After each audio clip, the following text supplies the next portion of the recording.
I forgot one last thing. I'm sorry. This is Uh, all locked in. This is part of the episode now. Well, I mean, it could just be cut, but okay. Can you all hear me still? yes. I always forget to Yes. turn off my VPN, and I feel like that adds unnecessary latency. Yep, makes sense. Okay. All right. But now we're ready. Now we're Gucci. Hello, everybody. Welcome to Dialogues at Dusk. Apologies, we were not able to do this one live with our chat. We had a little bit of technical difficulties, but we are recording it now to upload onto the YouTubes for y'all to peruse. We are joined today by Zach Sockol, the designer of Thieves Dilemma. How are you doing, Zach? Good. How are you both doing? Pretty Is- good. Yeah, not bad. Can complain, but I won't. Yeah, actually, let me pull up a quick list of 37 complaints that I have. So, complaint number one, everything. Complaint number two, some other stuff. So we'll leave it there for now. The rest, the other 35, you can find on our Discord at Lunar Punk Games Discord. That'd be, I'll get those up at ASAP.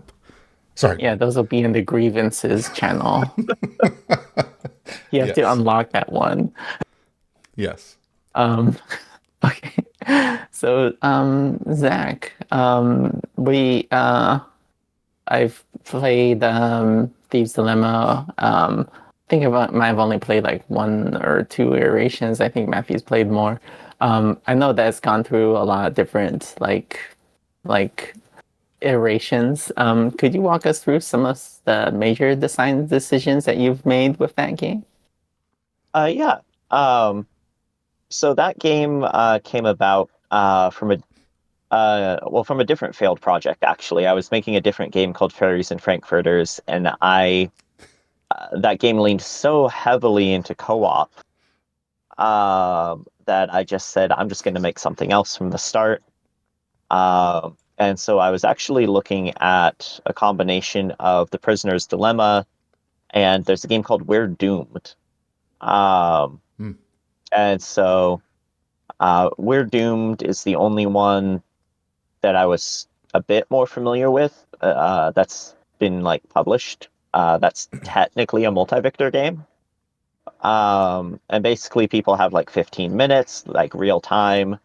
And there's ways to eliminate players, but there's also ways for everyone to win, but it's very, very difficult. And it's fairly unlikely from the gameplay that I saw from the people that I watched play it. Um, Yeah, that game and is great. it's a really cool game. Mhm. Um, This is like, by the way, this is like the one, I think, multi-victor experience that Zoe and I probably don't see eye to eye on. And this is not to say that Yeah, Weird yeah. Doomed isn't great. I think it's a fantastic game. It's just I'm not the ideal player for that game. And so it's hard for me to like love that game. And so Zach, I love that this is how it's starting because I do love Thieves Dilemma. So that I just want to say that outright. So don't think that means, that's going to tie in here because I'm a big fan of Thieves oh Dilemma yeah, so yeah. from all the plays I've done. But yeah, sorry, go on. Oh no, you're good. So I've looked at it from a few points, and the prisoner's dilemma, generally the optimal thing is to backstab people. It's to betray them.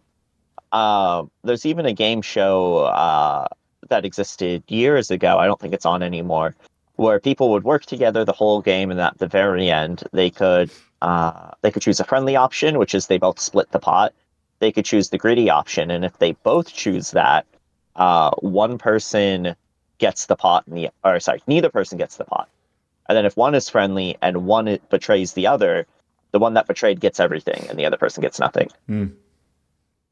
So there's real world versions of this, and there's other versions too. But this was a little more lighthearted, all things considered, compared to the other real world prisoners dilemmas. And so I looked at that and I thought, well, how do I make a game where where there is no clear cut answer, where it's not always correct to betray the other people. Um, and so my game actually started out. The very first iteration was just a rock paper scissors. Like there were three actions; they blocked each other off. So there was the red action, and then there was the green action. There was yellow, and They all had different actions that got you different amounts of loot, and they protected you from actions from other players. I took that as a starting point. I was like, okay, well, this would work for a different base game system.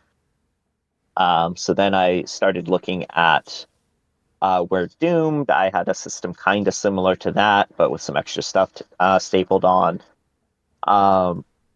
And that didn't quite work because there were events and a bunch of other stuff, and it played more like a fully co-op game, which isn't what I wanted.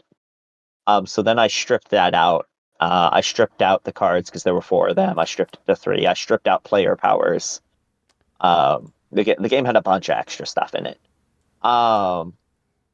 which is fine, but it didn't work for this game. So then I stripped it down, and it became close to what it is now. So your goal at that point became empty the vault, which is just a deck of cards. And then you had 3 cards you could play. You could steal, which would grab 2 cards from another player. You could hull, which I think grabbed 3 or 4 at the time from the top of the deck and added them to your hand. Or you could bribe. Bribing has always been the quote-unquote friendly action of the 3. It's been the helpful action, so to speak. So in this version, there was a suspicion tracker. And as you either took money from the vault, or if too many people played the same action, and at the start of each round, that tracker would go up. And if it maxed out, everyone would lose. But there's also a goal of you need to have, about 11 loot worth of stuff at the end. That version worked for a bit. However, having a turn tracker is great if you only need to move it up once. If it moves at the start of the turn, it's not too bad to remember. But when you have to remember that it moves at the start of the turn, and an action moves it, and there's a third thing that can happen that moves it, it became hard for players to track. Plus, it could go back the other direction if you bribed. So it was too much. So I tried stripping that out of the game, rebalancing what the cards did. And I now have a version without the tracker. And instead, what happens is now cards are based on what's known as the bribe pile. So I was able to tie the flavor a bit better in that you are bribing a guard to let you steal all this money. And if he doesn't get enough money, he's going to lock you in there. And you're not going to get out. So now you need to give him 8 loot cards, and then he'll be happy and he'll let you out. But you also need 12 loot if you're committing this big heist and you're trying to retire on a nice island or something. And so that's where it's at now. But it definitely that's where I'm at the moment. It sounds like, just kind of hearing the story out loud and kind of the journey you've been on, and correct me if I'm missing something here, but it sounds also like there's been a lot of like cutting that's taken place in this game to get it to where you want it to be. And this is where I do the thing where I'm not asking, I'm going off script and asking questions that aren't things that we sent you, so buckle up. But I'm just curious, do you think that has like kind of helped reinforce that multi-victor aspect that you're kind of going for? Do you think that's been a benefit to that? Or do you think that, you know what I mean? Like, do you feel like, because you mentioned the start as a cooperative game, right? In your earliest iteration. So I'm kind of curious if you found that by getting rid of all this stuff and continuing to refine and cut like carefully as you go, how has that kind of informed the vision of how you want players to engage, right? That's kind of something I'm interested in, especially since it sounds like how players are engaging has informed what you're cutting in the first place. Yeah, so it's a combination of things. I'll usually start a bit of a wider scope and then I'll cut down as I go. Because I want to be able to test everything, and it's much easier to trim than it is to add. Or at least for me. So look, it's a combination of things. So, players looked there and they were very cooperative, and some people enjoyed it, some people didn't. But I noticed that the game wasn't doing what I wanted. And the core part of the game has always been the action cards. So when I did the major trimming the first time, there were player powers, there were events, there were 4 action cards, one of which affected events. So that's why that card went, and it went down to 3. But I cut everything out. So I cut all the event cards, and I just stripped it down to you have loot cards. The suspicion tracker stayed, and the action cards stayed, but I cut one out. Um, and then I just played with a lot of iterations of that, changing values. Folks might not always know this with games, but sometimes there's a lot of math you have to do in the background to balance things. And that exists for this game too. I'm not going to go over what it is, but you do have to math out that it's possible to end the game with winners. There was an iteration or two where it was very hard to win or where it was too easy to win. So that affected adding a few things to the deck or cutting some things. Yeah, I remember after I had tried it, I had like some thoughts where I wish that I had like more tools to like collaborate with the other players. And I think you mentioned that there used to be options for giving cards to other players um and things like that, but you had to cut them because like players were like had like too many tools to cooperate or something like that. Is that right? Am I remembering that right? Yes. So a huge thing with this game has been balancing. Um, and it's been a fun journey, but it's also been really surprising what can just break the game. Hmm. So beforehand, I had ways to give players cards with the bribe action. Um, Before that, or after that, I had a version where Steal actually let you take one card from 2 players, but people were using it to distribute wealth too efficiently. Um, and so I had to cut that off of stealing as well. It takes very little. The line between co-op and multi-victor can be very thin at times. It's I've discovered. it's so wild when Zoe. I have talked to some designers in the past, and you are a culprit for this, where the group unionizes in a way beyond the designer's comprehension, where everyone becomes so unbelievably collaborative that it changes the core conceit of the game. And so I have absolutely heard of designers saying I need to Zoe proof this game because if the group unionizes, suddenly this is a problem. And of course, I offer the opposite experience, which is I will be absolutely menacing in a very cooperative game because I want to create that drama and chaos in that game experience. So I know exactly what you're talking about, Zach. We contend with that constantly. It is very funny. Um, I think I was particularly surprised as a player of your game when I found even when you had resolved some of those things that Zoe had mentioned that like there were still surprising ways for me to be cooperative, and I find this in a lot of multi-victor games in general. There are often ways you don't expect that allow you to be cooperative that just sort of take me off guard. In Zoe's Bread, there's a mechanism that I consider like competitive cooperativeness in that, or forced cooperativeness, which I love a lot. In other words, if I think somebody's a jerk, there's a way for me to cooperate so hard and put them in a win state so well that they can't do anything. And in Thieves' Dilemma, one of my favorite things in that game is to essentially steal from very aggressive players to force them into cooperation, or to, if players are being too cooperative, to then be very selfish and take from them specifically. So I've really enjoyed how these types of games give me those sorts of levers. And so I'm curious, have you found in your game, like, what is that surprising cooperativeness that you found, maybe even in your current iteration, that maybe players still tap into that's taking you off guard? So stealing to spread cards around has been a big one. Yep. Makes sense. Um, it's a bit harder to do now, um, but people will still sometimes try to rearrange how many cards they have by stealing. Um, I think that's basically been solved in that it's not a guarantee that everyone wins, even with optimal play. Hmm. Um, there are various, depending on the order of cards once they're shuffled, depending on what the first card that gets slipped into the bribe pile. It's completely possible that you could play the best you can and someone still won't win.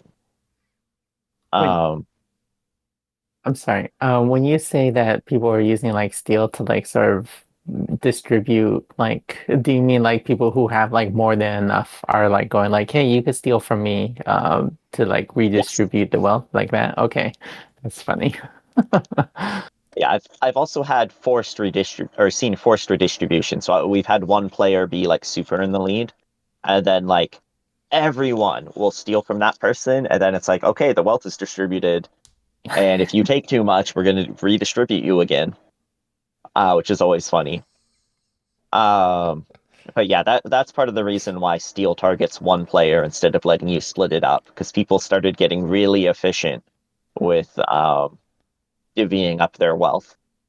Oh, so like you used to be able to steal and give the spoils to somebody else or something like that? You used to be able to split your Steel targets between multiple people. So Oh, I someone see, I could see, I have, see. yeah, so someone could be like, yeah, take this card, and because while you can well, you can't show people what you have. You can tell them this thing on the left side of my hand is a one. And so they could be like, yeah, take Hmm. this one. And so you take that. And someone else could be like, yeah, take this too. And you could point it apart in your hand and they'll take that. And then, everyone was able to win really consistently, which You know, is not quite. every game needs to have a jerk card where you get this card. It's like you're the jerk this game. Don't tell anyone. If players are being really cooperative, start breaking that. Like, just that would make things so much easier. I actually had that at one point. It was called the snitch. Whoa, there you Like go. a traitor. Yeah, I was. So the snitch went through a lot of iterations before I cut them. But basically, there was a boss and a snitch, and a boss would generally be able to win, uh, except under a few circumstances. And then the snitch would win if they forced a loss condition on everyone. Hmm. So Um, the kind of semi co-op. problem was, yeah, it was semi co-op. The problem was the snitch would didn't have a reason to really care about the rest of the players or what they were doing. They would either come in at the end and cause the game everyone to lose, or they would be unable to cause a loss condition and they would just kind of be, not super impactful to the game. Hmm. I, I found that with these multi-victor games, whenever I try to have like a traitor sort of role or mechanic in it, that it it kind of falls flat to me because traders can kind of just emergently come out of the game from there not being enough for everybody to win. So Yes. like people are cooperating and then it comes down to the last round and somebody has like nothing and like their neighbors have like just enough to win and that person's like, well, I could backstab them right now and win. And Yes. like that's like enough trader juice on its own. You don't need like a role that says make sure these people lose. Yeah, and that's I essentially had to math out. I had to math the those that roll out of the game. I had to be like, okay, well, can I make it so that it's possible but not guaranteed that everyone will win? And so that's what I fiddled with to make it so I could cut that out. Because yeah, I also don't like adding in a hidden traitor um, outside of games where like you do have a hidden traitor, like Betrayal at the House on the Hill or the Resistance. I don't like usually adding that mechanic in if I Hmm. can avoid it. It's funny how many times recently I've heard somebody say this game is like a social deduction game with no rolls. I don't think I've gotten that yet. I have gotten why don't you just have the highest score wins? Yeah, yeah, Um, yeah. and then I explained multi-victor, and then I got the response back of, okay, but what if only one player won? Yeah, it's kind of funny how much it changes the game to not have that, but people are like I been kind of like racking my. I've been thinking about this more as I've been hearing it more, and I'm starting to come around to. I feel myself thinking like, oh, so you want us to force everybody to play your way, just like most other games do. Yeah, I think it's just people aren't. It's still a newer genre. There's only like even for games that are multi-victor but don't say multi-victor on them, there's not a ton of them. Hmm. Um, the only true multi-victor that's um well, actually, has Bread been published yet? I don't remember. Not yet. We're working on it. Okay, so I think there's only one right now, technically. There's a Um, couple. Like Dead of Winter haven't comes to you? mind. Nemesis. I think We're Doomed is multi-victor, even if it's like extraordinarily hard. I think I've only ever seen like one or zero people win that, but There's a, there's it's a Yes. technically. there's a tough reality, I think, also that multi-victor games, we've talked about this before, in my opinion, are often about vulnerability and being vulnerable and being willing to be vulnerable.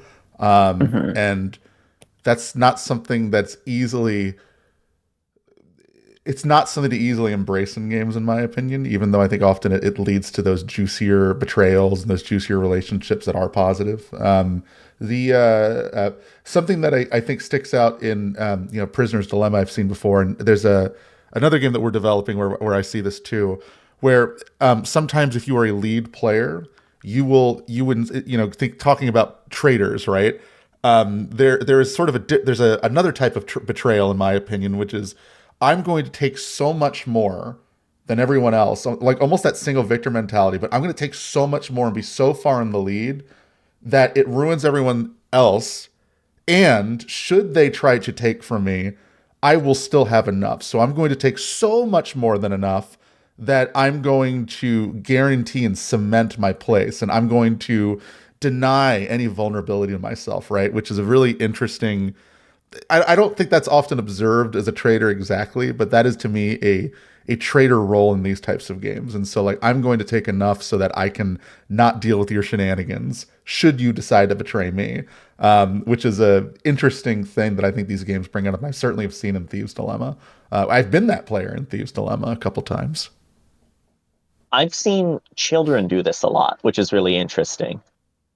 Um, so I've had kids test it before at cons, and a few of the folks that come to the in-person events will sometimes bring their kids, and children will often, and they get away with it because they're kids, and you don't want to be mean to the kid, and so it's really funny because they'll be all like, "Oh, I have all these," and then like no one's stealing from the kid, and the kid has like Oh my gosh. 15 cards, 20 cards in their hand at the end. It's a weaponized Uh, cuteness. it's weaponized cuteness. That's what we need to name this episode: Weaponized Cuteness: How to Win in Multi-Victor Games. Oh, but what's funny is if they play the game the second time, folks are a little less reserved about taking from the kid. They're like, you had your fun. Yeah. Okay, time to redistribute the wealth, youngin. Time to grow up, child. Takes cards. Well, it's more if we sometimes as a kid and they're a little sassy at their end, so like, all right, we're gonna get you in the next one, and then they get them in the Yeah, next yeah. one. It's amazing. Awesome. Um, so you mentioned that there was like a while where you had like events and player powers and you cut them. I guess what I'm trying to get to is like how do the mechanics in Thieves Dilemma kind of feed into the multi-victor aspect of the game?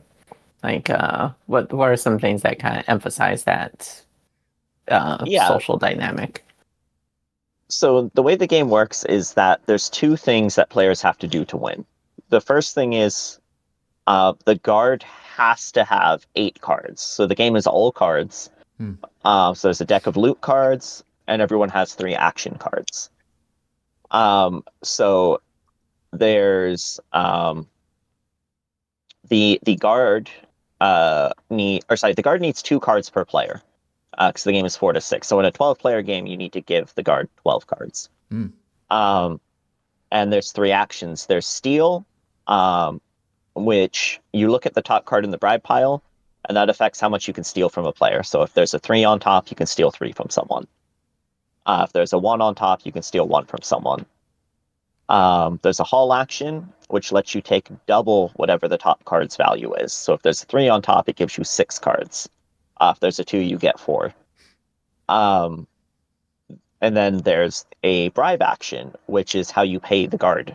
It also lets you choose who goes first in the next round. So it gives you a little something. You can use it as a tool to be like, okay, well, that person goes first, because if you go first, you're also the easiest person to steal from usually. So you can kind of use that as a tool to both pay off the guard and help get everyone closer to winning. But you can also use it as a tool to affect who's able to go first.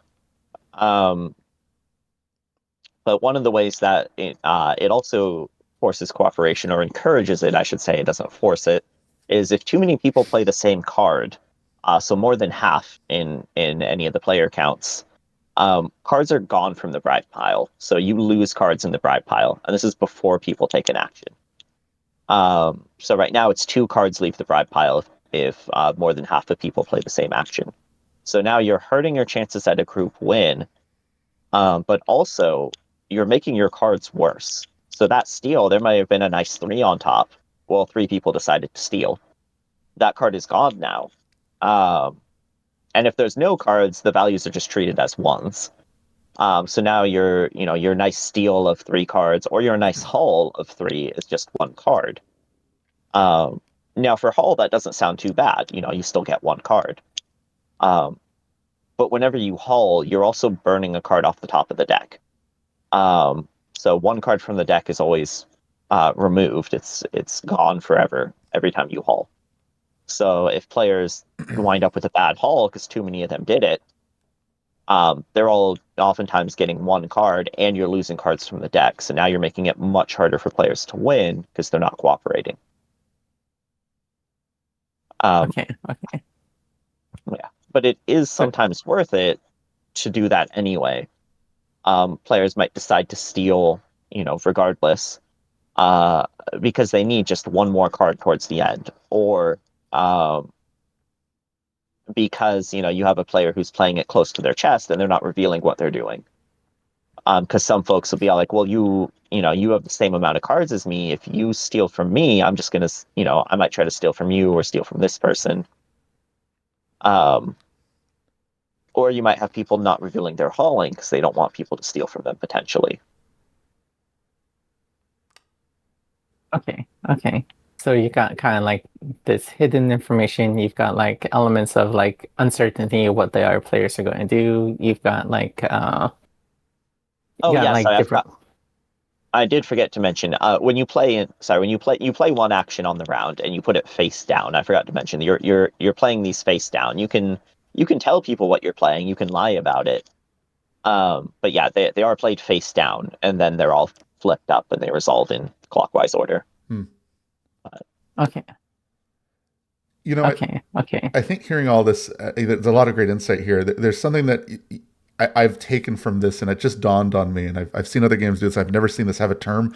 I'm about to coin a term live. Sort of. It's recorded for everybody else, live for us. I'm going to call this the dying deck mechanism.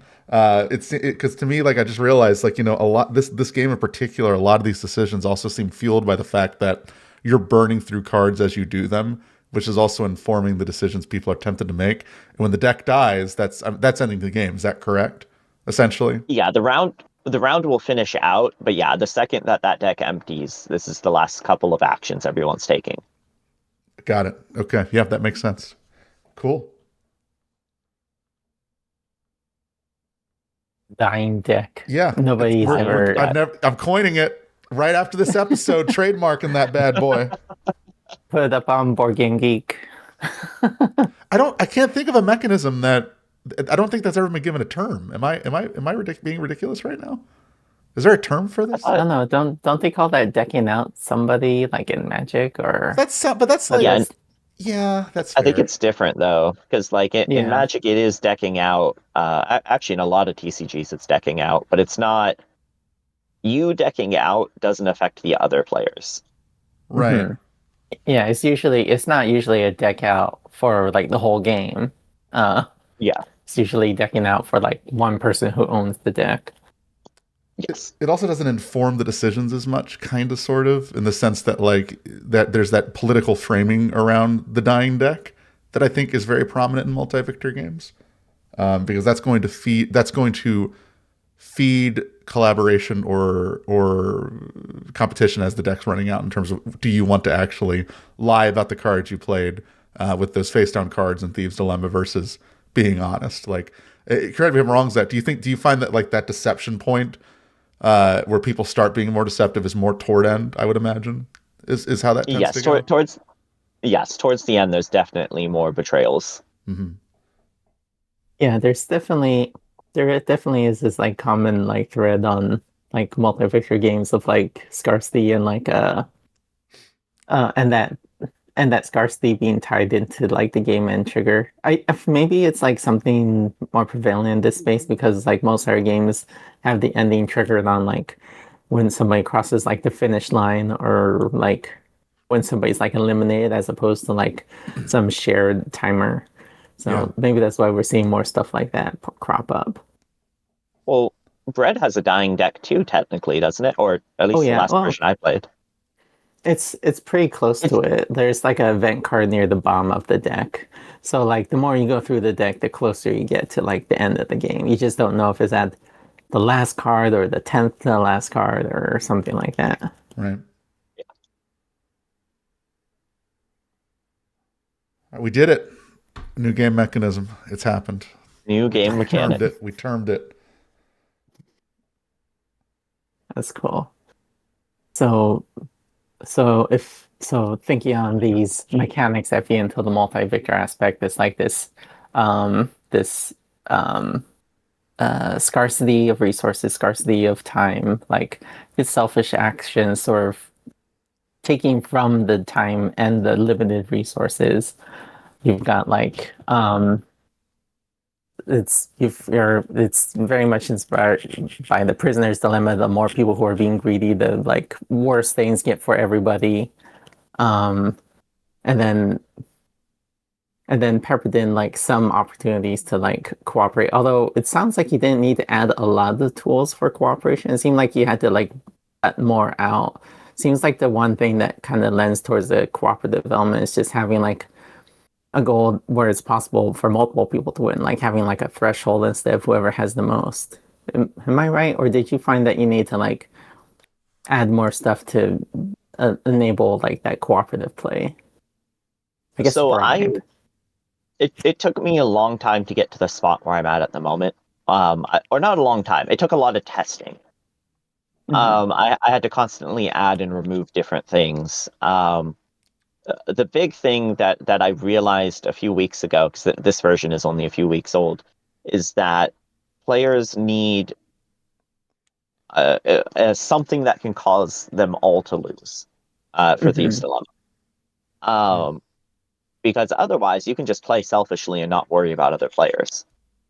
Um, and so that was, well, you're paying off the cards that he lets you out. Um, so it's I had it's been adding and removing different variations of a group loss condition. So before there was a turn tracker that moved up on its own, but it was too much to keep track of. So I removed that and then played the game without it. And it had issues in that you could just have a selfish player ignore the rest of the table. I had stuff that cared about proximity to other players, but then you wouldn't care about the person diagonally across from you. I didn't really like that. I want players to care about the whole table. Hmm. Um, so that's when the bribe pile came in, and I was like, well, this allows me to do it without any more components. I can just use the cards. Um, and so that's kind of how it's landed where it's at. But it's been a lot of adding, trimming, adding, trimming, adding, trimming for the very last little thing that the game needed to get players to a point where sometimes it is. Sometimes you do want to help. Sometimes you don't want to help. And sometimes it's less clear what you want to do. Awesome. Awesome. So you found like adding this like shared loss condition was something that kind of pushed the players who otherwise would have been like very cutthroat to like have to engage somewhat into like the cooperative elements. That's kind of how you balance things in that direction. Yes. Okay. Because Okay. you'll see people sometimes try to convince someone not to steal from them uh, Mm. because they'll say, "Oh, I'll bribe next turn." But they might be saying that knowing full well that you know the game's about to end in the next round. So what they might do instead is they might haul, causing the deck to empty, causing the end game to trigger, and this person may have also hauled, thinking they had another turn. So you'll see a lot of stuff like that where players will be like, "Oh yeah, I'll help out," and then they don't. And sometimes that person's assuming that someone else will help out, and then everyone loses because both players that said they're going to put a card in were lying. Uh, Something else that'll happen is sometimes too many people try to cooperate. So what happens there is people will be like, "Okay, this person's been betraying us all game. I'm also going to put a card in." So now you have two people bribing, um, and then you have someone steal, and so you'll sometimes wind up with less people actually winning that round, or you'll have it so because they both bribed that let's say person one is the one telling the truth and person two is the person who's been lying the whole time. Well, person one puts down a 3, allowing people to get a big haul and a big steal. Well, then person two, who's next, it, you know reveals that they also had a bribe, and they're like, "Well, I'm going to put down a 1 because I don't want to lose a 2 or a 3, or I don't have them." So now they've just messed up the turn for 2 other people, even though they may have been well-meaning and trying to help everyone. So now what happens is now some people are like, "Okay, you messed up my steal. I'm now going to steal from you." Okay. Okay. I love how much like interpersonal like politics comes into these games. How much Oh, like the personal grudges come politics are into it. great.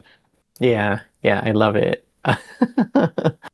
And so I I feel like there's a lot of games of where I played with Matt where I'm like playing like the sweet innocent player and Matt's being like the chaos gremlin and then I somehow win because people take pity on me near the end and like hand me a win.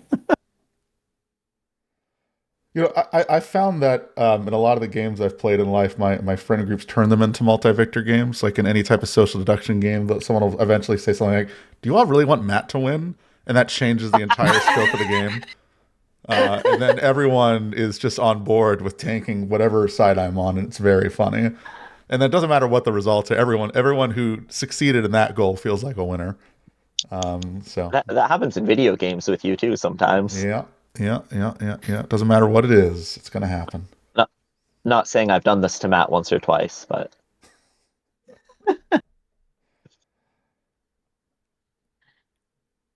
Awesome.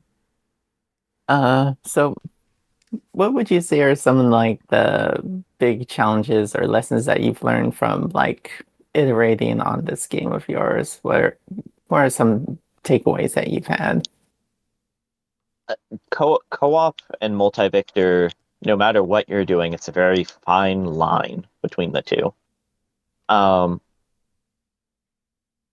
but not so Victorless is different, but specifically from multi-victor, Hmm. um, multi-victor and co-op have a very thin line, and if you go slightly over that line a little too much, you're going to go into co-op. But if you go slightly too over the line a little too much in the other direction, you get a full competitive cutthroat game.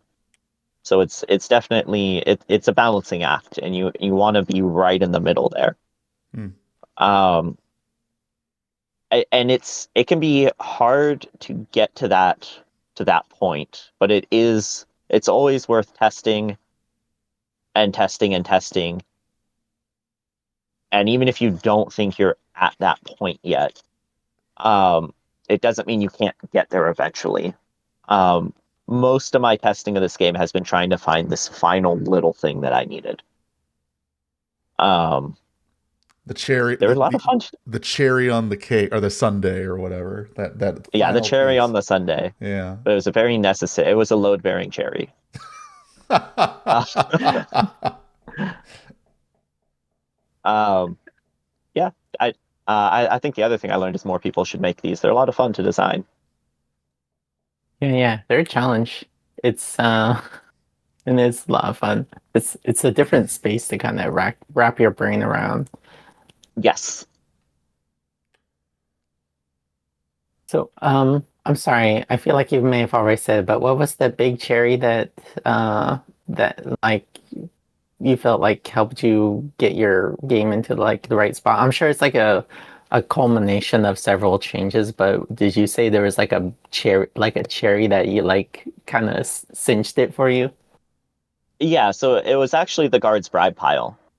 Hmm. That was a lot Oh, of things the past few months. That were other things. There were rewards, there were other punishments, there were things that were a little more complicated than I'd like. Because I don't think I've mentioned this, but this game takes about 15 minutes, maybe Nice. 20 if it's a long game. And because of that, you don't want stuff that's overly complicated. Right. Um, but yeah, the guard's bribe pile is the load bearing cherry. It's probably more than just a cherry at this point, but 'cause it's a big part of the game at this point. And can I say what you told us earlier back to you to make sure I'm following it right?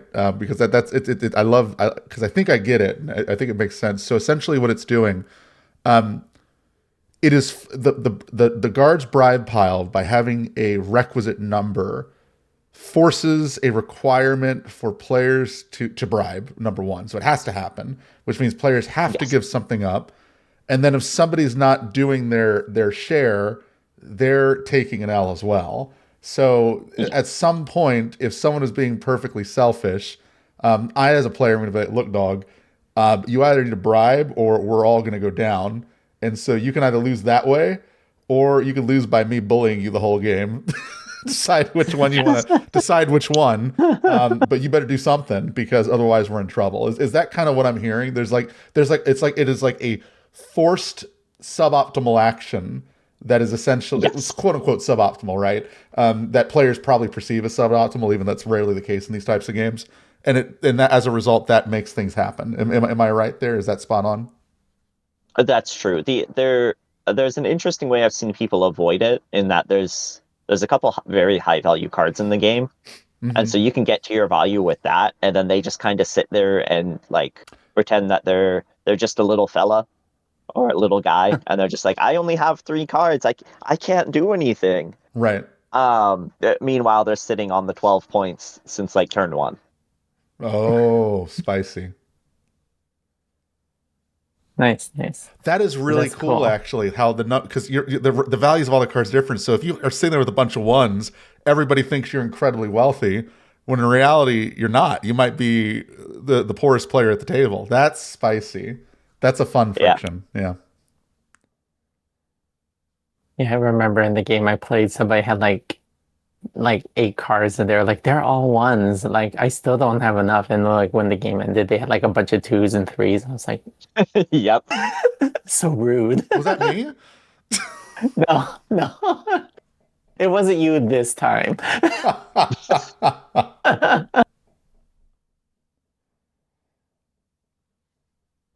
Amazing. So, um, so this was your first multi-victor game, right? No, this is my second. Oh, you're saying okay. I canned the first one Mm. because it wasn't doing what I wanted. Okay. What was that one, if you don't mind me asking? Yeah, so that one was called Fairies and Frankfurters, Oh yeah. uh, The previous or version, Fuji's and right? Frankfurters. Uh, yeah, it was technically a different game in its entirety, but you were trying to satisfy this little Fey friend that you'd made by giving it, you know, either apples or Frankfurters or a combination of the two, and that had a limited supply. Um, but at the core of that game, it was very much a co-op. Mm. Um, and I couldn't really adjust it the way I wanted So I just made a new game, a new core, which is what became Thieves Dilemma. Okay, okay. I don't regret making it. It taught me a lot about multi-victor games. Hmm. But it's just sometimes you make a game and you realize this at its core doesn't work, and Oh so I yeah. just had to scrap it. Oh yeah. Yeah, many such cases. That's cool. Okay, fairies and free critters. So, um, having having like so so so for designers that are looking to make one their own multi-victor games, what sort of advice would you have for them? I mean, I'd say at the very least, either look at some co-op games. Look at there's a few. There's Dead of Winter. There's Hmm. We're Doomed. Definitely study the ones that already exist and try to figure out where that line is coming from. What's separating it from being co-op or fully competitive? Um, and and that should be your base. What kind of conflict do I want, and what kind of ways to help other players do I want? Because Hmm. you do need both. Um, and it doesn't need to be perfect. You just need to have those two things. Um, and generally, a scarce economy can help. Um, but that's usually something that can be done later. You can start off with an open economy and then just figure out what the player interactions are. Um, and I will say one of the most important things you can do is math out once you've figured out your core loop, doing math and figuring out, and it's just simple arithmetic. It's just addition and subtraction and stuff, and just figure out, okay, what's the average each round that people are, what's the average value of points or goals or whatever they're doing that's being achieved each round, and do I need to adjust things um, so that the game's ending in an ideal way? Do I need to adjust? How do I adjust it in a way so any number of players can win this, but it's not always going to happen? Um, and as I said, it's just usually it's just addition. It's nothing too wild. Maybe a little multiplication, but there's no like algebra or anything. I Little hate algebra. geometry, little physics, little Nah, nothing nuclear that wild. fusion. Okay, yeah. Nah, yeah, no, Yeah. I am not a fan of algebra. So there's no algebra. It was just some addition and a little multiplication. Yeah, Um, something is that's all you need. Like yeah, just that's all you need. like um like a first iteration of bread is just like having like literally just like exactly enough bread for everybody to survive, but Hmm. making it very easy to accidentally discard it or squander it. And finding out that oh people can't play perfectly and they're dying all the time and then being like okay well maybe I'll loosen that just a smidge. Yeah, yeah, and if you need more complicated math, say if you're using dice, equations for odds are online. So like if you're like I'm making a multi-victor game with dice and I need to know how often these can happen, you can just Google what are the odds of getting 2 to 4 on two six-sided dice, and Hmm. that'll just come up. So if you need more complicated math, most of it you can find. Or what are the odds of getting these 4 things in a 60 card deck? So if you need odds like those, you can also find them online. So it's don't let this like deter you from making one. Yeah, there's always ways to find the more complicated math if you need it. Awesome, awesome. Which is something I've done before for other games, because I can do arithmetic and that's about it. I don't do a lot of math in my designs. I feel like I'm like making a mental note, do more math in game design because I feel like I should probably do a little of that. It feels like the thing you're supposed to do. I think I did some mathy math in one game, and then I realized that I mathed the wrong math and the numbers weren't correct. But then I didn't care about it and I just left it wrong and nobody ever found out.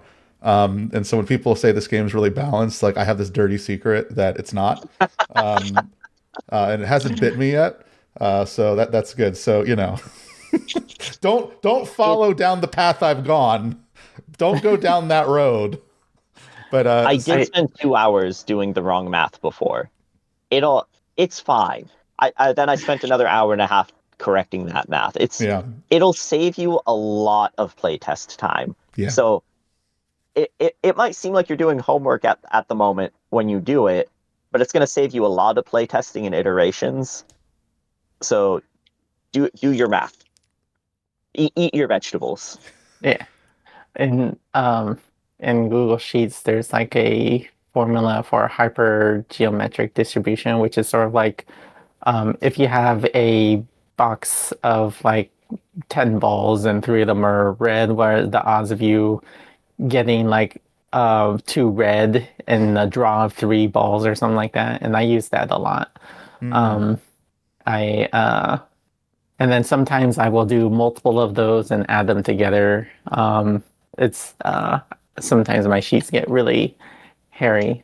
Just trying to be like, okay, how likely is it that somebody's going to start with the winning hand, and like how much of a problem is this going to be? And Right. a lot of the Write that times, down. yeah, that one's really handy. I forget the exact keyword, but I think it's called hypergeometric distribution or something like that. Y'all are in here like talking like a bunch of scientists, and I'm just like, yo, I just put words on cards and see what happens. I love I it. used to be a math whiz. I love it. That was Yeah, before I was a mom, though. Hmm. Now you just Yeah, know. I've met a bunch Now of math whizzes, and it's just mom math now. Sorry. Yeah, I got that mom brain now, which actually still requires a lot of math. Her yeah, I was gonna homework, say that requires a lot of math, doesn't it? yeah, Especially actually, if you have yeah, I find myself having to practice a lot of math lately, and it's the way they do math is so different now. Sometimes it's like I know the answer, but I don't know how to get to the answer the way they want her to get to the answer. What the heck are they doing with this line graph? Oh yeah, math's gotten weird, or Yeah. the way they teach math has gotten weird. Hmm. Zach, where can we find more about your games? And I think we're coming to the end of the show. So where can we find more about your games? How can we find more about what you're up to, your projects, etc.? What's the best way to follow along? I don't post as often as I should, but I do have a Blue Sky account. It's just ZSock52, I believe. There might not be a 52 on there. I'll occasionally post board game stuff on there. Uh, Other than that, I'm frequently just in BMG chatting with folks. That's where I do most of my testing. I'm not really anywhere else, so to speak. Awesome. Well, thank you for coming on and telling us about your design journey with this game. I've really loved playtesting it a bunch, and I am excited to see it reach the finish line and see what you do next. Thank you both. Yeah. Thank you so much for joining us. And eat your vegetables, folks. That's quote from Zach. So right when you finish this video, eat some veggies. Get your math fiber. Yeah, get your math fiber. All right. See you next time.